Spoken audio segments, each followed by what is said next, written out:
En un rincón, el emprendedor, el héroe de nuestro tiempo, ¿no? El que arriesga, el que innova, El valiente. eso. Y en el otro rincón, el funcionario, el que busca la seguridad, el que, bueno, según dicen algunos, carece de ambición. El acomodado. Exacto. Es el combate cultural que nos plantean a menudo. Y hace poco, Antonio Banderas le puso, digamos, banda sonora con una frase de esas que calan. ¿Ah, sí? La de no se hace país con funcionarios. Esa misma. Lo dijo al enterarse de que el 75% de los universitarios españoles preferiría un puesto público a montar su propia empresa. Suena lógico, ¿verdad? Suena a titular fácil. Pues justo por eso estamos hoy aquí, porque tenemos sobre la mesa una serie de fuentes que no es que cuestionen esa idea, es que le dan la vuelta como a un calcetín. Efectivamente. Así que nuestra misión hoy es meternos a fondo en esa otra cara de la moneda. Vamos a desgranar qué significa de verdad preparar una oposición frente a emprender y a ver quién, al final, se la está jugando de verdad. Y es un punto de partida fascinante, porque, a ver, no se trata de atacar al emprendimiento, que es crucial, evidentemente. Por supuesto que no. Lo que proponen estos análisis es algo más sutil, es poner el foco sobre una realidad, la del opositor, que hemos simplificado tanto que la hemos convertido en una caricatura. Totalmente. Y lo que vamos a ver es que esa caricatura esconde un proceso que, según lo describen, es infinitamente más complejo y, en muchos sentidos, más salvaje de lo que la mayoría se imagina. Pues vamos a ello. Si te parece, empecemos por el principio, por la base. Venga. Porque la primera diferencia que te encuentras en los textos es, bueno, es la más obvia. ¿Cómo se empieza en un camino y en otro? La barrera de entrada. Exacto. Para el emprendedor, las fuentes lo describen casi como un trámite, ¿sabes? Un trámite. Sí, sí. Uno de los artículos es muy directo. Cualquier persona con un ordenador, una conexión a Internet y, no sé, 3.000 euros, puede constituir una sociedad limitada mañana. O sea que la barrera, al menos para empezar, es administrativa, económica. Pero relativamente baja. Eso es. Puedes tener una idea hoy y ser empresario la semana que viene. Vale. Eso es un riesgo financiero. Pones en juego un dinero que puede ser mucho o poco. Pero lo que plantean las fuentes es que el opositor no arriesga dinero. No. Arriesga algo que no se puede recuperar. Tiempo. Vida. Describen un panorama que llaman el calvario del opositor. Y la pregunta que lanzan es tremenda. ¿Cuál? ¿Quién tiene el valor de encerrarse voluntariamente en una habitación durante 4, 5, a veces más años, renunciando a su vida social, a ver a sus amigos, a tener pareja, a ganar un duro, para competir contra miles por un puñado de plazas? Es que ahí has tocado la clave que recorre todos los textos. La diferencia entre el riesgo financiero y el riesgo vital. ¿O existencial? Eso. Y esta diferencia se vuelve brutal cuando analizamos el fracaso. El fracaso del emprendedor, aunque sea un drama, ojo, suele ser un proceso gradual. Tenemos datos del INE que son muy reveladores. A ver. Más del 77% de las empresas que se crean en España sobrevive a su primer año. El gran filtro está a los 5 años, donde ya solo queda un 40%. Pero incluso en ese fracaso hay un proceso. Espera, pero ¿un emprendedor que cierra a los 5 años también ha perdido tiempo y energía? ¿Cuál es la diferencia real? ¿No es igual de duro? La diferencia, y esto es crucial en el argumento que presentan, es la naturaleza del resultado.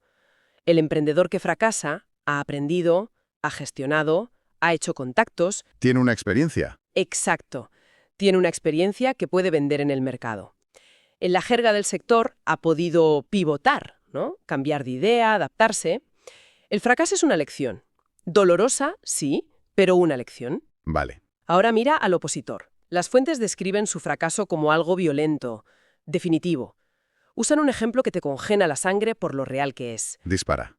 Si en una convocatoria de 10 plazas quedas el número 11, después de 5 años de estudio, has tirado esos 5 años a la basura. Uf. Pero, ¿de verdad es a la basura? A ver, ¿no se podría argumentar que toda esa disciplina, todo ese conocimiento, te sirve para algo en el sector privado? ¿O es que el mercado realmente no valora ese perfil? Esa es justo la provocación que lanzan. Argumentan que en gran medida sí es a la basura en términos de empleabilidad directa. Vaya. ¿Qué pones en tu currículum? Aspirante a judicatura durante 5 años. El mercado privado valora la experiencia práctica. no el conocimiento teórico abstracto de un temario. No hay un casi aprobado que valga. Es que no hay medalla de plata. Es un sistema binario. O estás dentro o estás fuera.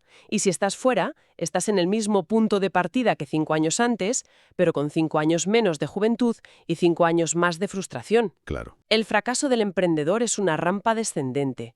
El del opositor es un precipicio. Vale. Entiendo la diferencia en el cómo se fracasa, que es abismal. Pero hablemos del éxito. Porque las fuentes argumentan que la forma de alcanzarlo en un campo y en otro es como la noche y el día.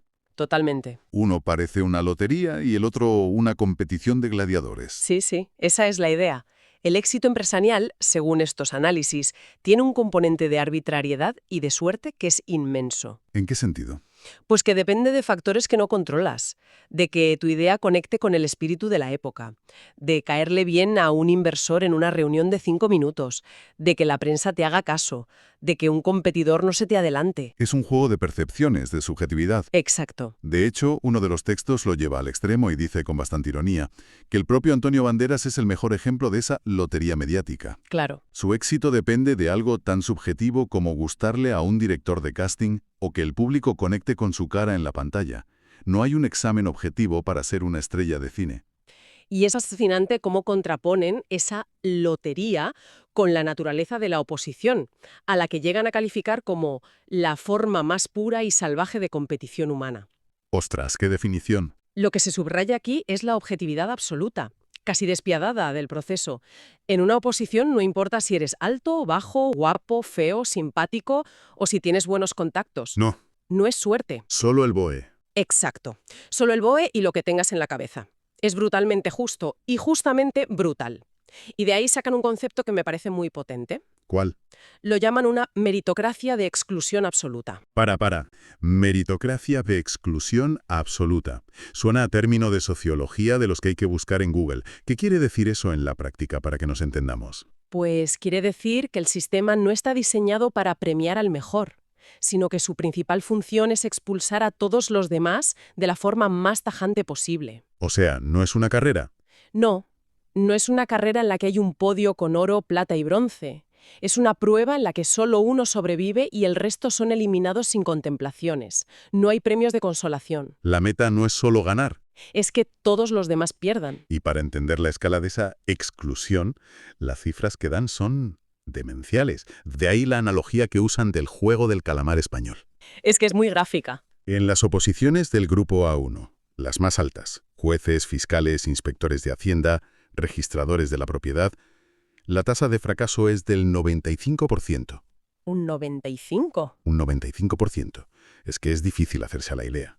Es como si metiéramos a 100 de las personas más preparadas del país en una sala para una entrevista de trabajo y les dijéramos que, hagan lo que hagan, 95 de ellas se van a ir a casa con las manos vacías. Y sin nada que poner en el currículum. Y ojo, que uno podría pensar que eso es solo para la élite de la élite. Claro. Pero los datos que aportan para oposiciones más comunes son igual de abrumadores. Dan el ejemplo de magisterio, donde el ratio medio en España es de 11 aspirantes por plaza, pero que se dispara en comunidades como Madrid o Canarias a 25 personas compitiendo por un solo puesto. 25-1. O el dato de la Administración General del Estado.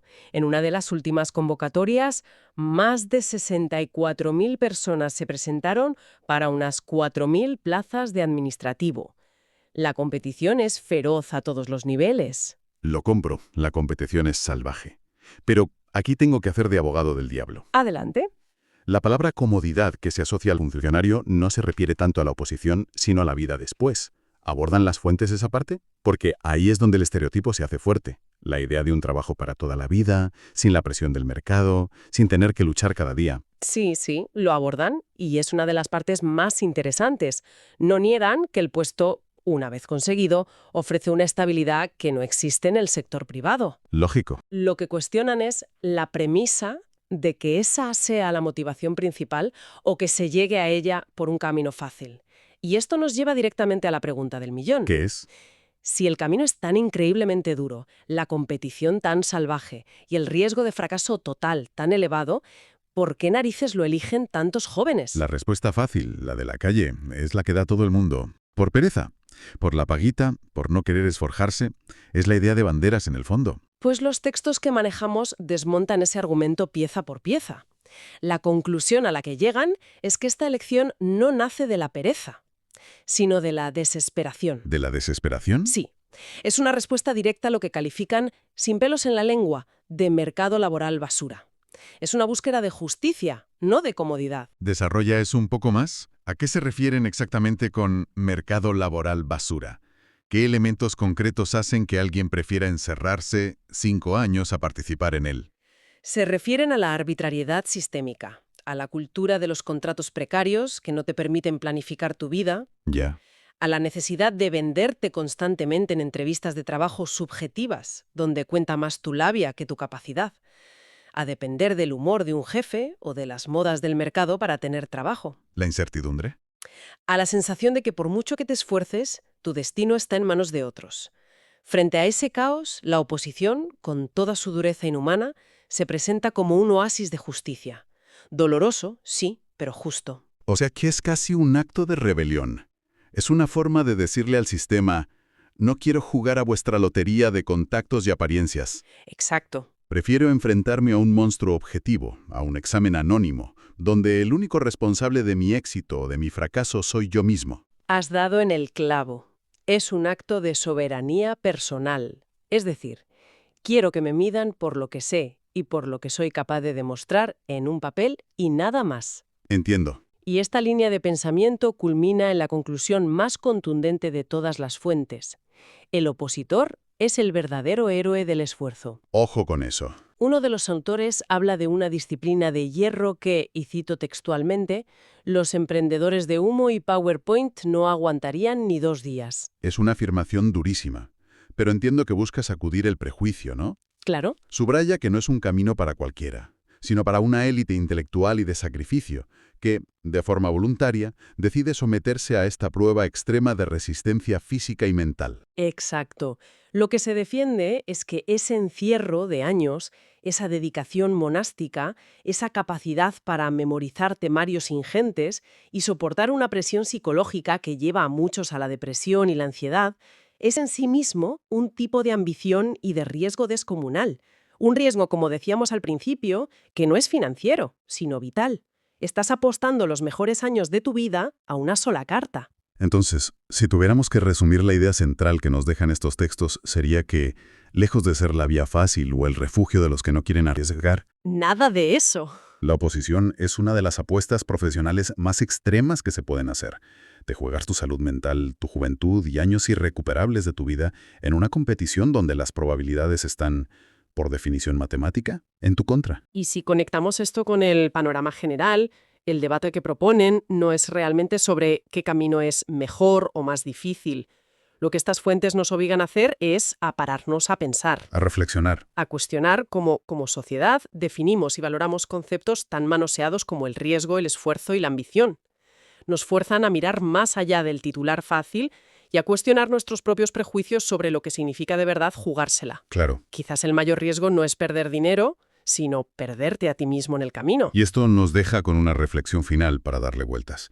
Si superar una oposición representa una proeza de disciplina, sacrificio y capacidad intelectual que solo está al alcance de una minoría estadística, ¿qué revela sobre nuestros valores como sociedad el hecho de que a menudo despachemos a quienes lo logran como personas que simplemente buscaban comodidad? Es una pregunta muy potente.